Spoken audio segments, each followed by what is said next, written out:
அதெல்லாம் இப்போ சொல்லிக் கொடுக்குறாங்க, ரீசனிங் சொல்லி கொடுக்குறாங்க நிறைய.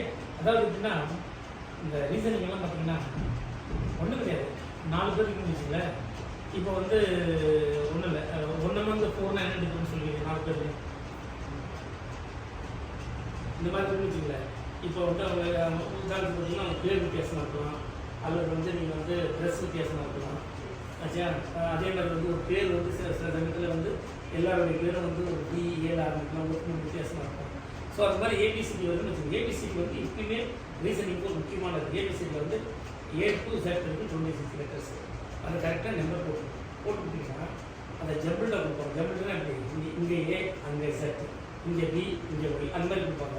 ஸோ அந்த மாதிரி டெக்னிக்லாம் கொடுத்துக்கிட்டே வச்சுக்கோங்க. அதில் வந்து ஒரு 4 கொஸ்டின் வரும். அப்புறம் அதே மாதிரி வந்து மேத்ஸில் வந்து பார்த்தீங்கன்னா சாதாரண கூட்டுகளுக்கு போட்டுருக்கீங்க. போர்ட் மாஸ் சொல்லி கொடுத்தீங்களா? போர்ட் மாஸ் சொல்லி கொடுத்தீங்களா? எல்லாத்துக்கும் கான்ஃபிடென்ட் ஆக இவங்களுக்கு குரூப் இருக்கா? இவங்களுக்கு குரூப் இருக்கா? Yes sir. எந்த குரூப்மா? Impact impact sir, SRG impact. Okay, then I will share some questions. Okay, உங்களுக்கு வந்து ரீசனிங் இந்த கொஸ்டின்ஸ் பண்ணுறேன். நீங்கள் யார் கண்டிப்பாக ரெஸ்பாண்ட் பண்ணணும். நீங்கள் பாட்டு வந்து கொஸ்டின் வாங்கி படிச்சுட்டு பண்ண முடியாது. கோயில் பேரை போட்டு I am Devi R I am Thilagavathi, sir இதுக்கு ஆன்சர் இது 4 ஆன்சர் கொடுத்தாரு. நீங்கள் இதில் என்னுடைய மொபைலில் இன்ட்ராக்ட் பண்ணுங்கள். தயவு செஞ்சு இன்ட்ராக்ட் பண்ணிக்கிட்டாலும் you will become more and more stronger. ஆச்சா நான் கொஸ்டின் பேப்பர் 4 கொடுக்குறேன், நிறைய கொஸ்டின் பேப்பர் 4 கொடுக்குறேன். அதனால் என்ன ஆச்சுன்னா அந்த மாதிரி நம்ம ரெஸ்ட்ரிக்ட் பண்ணி இங்கிலீஷில் தான் ரொம்ப சிம்பிள். இங்கிலீஷ் வந்து நம்ம வந்து நீங்கள் என்ன பண்ண முடியாது.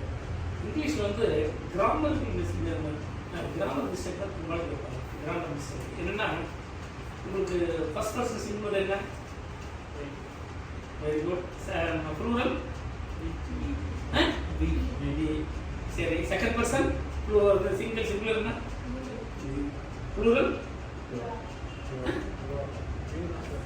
S. So third person singular என்ன?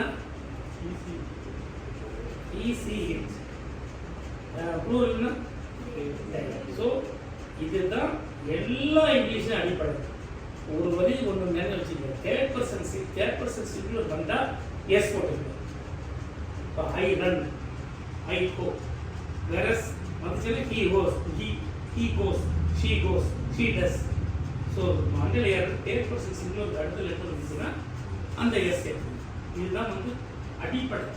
அப்படி தான் இங்கிலீஷ் வரும். அதே மாதிரி ப்ரிப்போசிஷன், அதாவது வந்து இப்போ நீங்கள் டேபிளில் சில பேர் கேட்டால் ஐ எம் சிட்டிங் இந்த டேபிள் வாங்க, சிட்டிங் உள்ள சிட்டிங் வாங்க டேபிள் அது ஆச்சா. அதே மாதிரி வந்து த கிளாஸ் ஸ்டார்டட் இன்னுன்னு வரும், நோ, அட், இந்த மாதிரி இது ப்ரிப்போசிஷன்ஸ். அப்புறம் வந்து நீங்கள் வந்து வோவல்ஸ் ஏஇஐஓ தெரிய பண்ணிக்கிறேன். அந்த ஏஇஐஓ எங்கே வரணும், எந்தெந்த லெட்டர் ஏஇஐஓ போது ஆன் போடணும். An hour, an apple, an elephant. So இதெல்லாம் தான் இது மாதிரி போடுவோம். அதே மாதிரி வந்து இங்கிலீஷோட வேர்ட்ஸ் வந்து பார்த்தீங்களா, இப்போ சில வேர்ட்ஸ் கொடுத்து என்ன பண்ணுவோம்னா வந்து அது same meaning, synonyms antonyms same meaning இது பண்ணுறது. தமிழில் என்ன நம்ம கேட்கணும் அதான் கேட்கணும். ஸோ இதுக்கு வந்து லிட்டில் ப்ராக்டிஸ் ஆச்சுங்களா. அப்புறம் காம்ப்ரிஹென்ஷன் இருக்கும், காம்ப்ரிஹென்ஷன் இருக்கும். அதனால் என்னென்னா அடிப்படையாக வந்து இங்கிலீஷில் வந்து ஒன்றும் கிடையாது. ஐ ஹேவ் பீன் ஒர்க்கிங் ஒன்றா என்ன கடைசியில் எடுத்து போடுறோம், ஒரு டேஷ் கொடுத்து சொல்கிறாங்க. I have been working since போட்டு இதுதான் எஸ்டாப்ளிஷ்டு ஸ்டாண்டர்ட். இப்போ நிறைய பேர் மிஸ் பண்ணிடுவாங்க.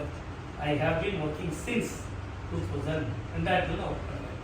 அந்த மாதிரி வந்து ஹேட் பீன்னா என்ன ஆச்சுங்களா, ஹேஸ் பீன்னா என்ன, ஷுட் பீன்னா என்ன, ஷுட் ஹேவ் பீன்னா என்ன, குட் பீன்னா என்ன, குட் ஹேவ் பீன்னா ஒரு நாளைக்கு இன்னொரு டீச் பண்ணுறேன்.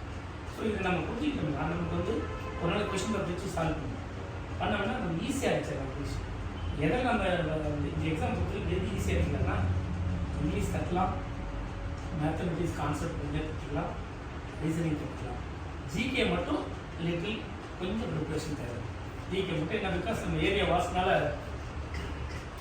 திடீர்னு வந்து ஒரு கேட்கலான்னு வச்சுக்கல, வேர்ல்டு பிளட் டே என்னன்னு கேட்போம்.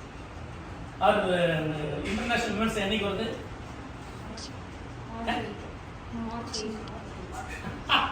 சுற்றி வெரி கான்ஃபிடென்ட்டாக இருக்கணும்.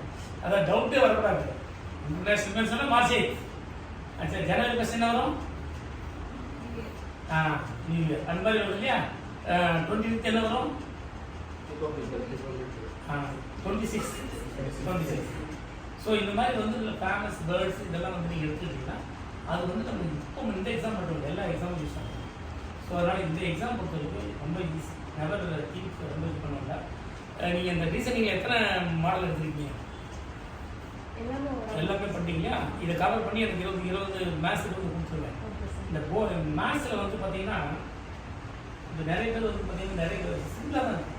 ஆனால் அந்த ரூல் வச்சுருக்கோம். BODMAS, bracket, of, division, multiplication, addition, இதன்படி தான் போகும். அதில் பார்த்தீங்கன்னா நார்மல் லெட்டர்ஸ் எல்லாம் போட்டுருவாங்க. இப்போ பின்ன வருதுன்னு வச்சுக்கல, ஆஃப் டிவைடட் பை 3/4, அப்போ வந்து அது ஒரு இந்த மாதிரி அதை நீங்கள் தெரிஞ்சுக்கணும். அதே மாதிரி எது ஃபஸ்ட்டு இருக்கோ ப்ராக்கெட் கொடுத்துருங்க. ஸோ ரொம்ப சிம்பிளாக இருக்கும். பார்த்தீங்கன்னா 2 ஆன்சர் ஒன்றாவே இருக்கும். ஸோ அதை நம்ம ஸ்பாட் அவுட் பண்ணுறது தான் நம்மளுடைய திறமை. ஸோ போர்ட் மாஸ் ரூல் தரவாக இருக்கணும். அதே மாதிரி ஏபிசிக்கு தரவாக நம்பர் இருக்கணும். அதே மாதிரி நம்பர்லேயே 1 2 3 இருக்கீங்களா, அதுலேயும் மாற்றி இருக்கும். ஒன்றும் இல்லை, 1 1 1 0 0 0 1 1 1 0 0 0 இருக்கும். இது தப்பாக இருக்குன்னு பண்ணிருக்கோம். சில படங்கள் கொடுப்போம்.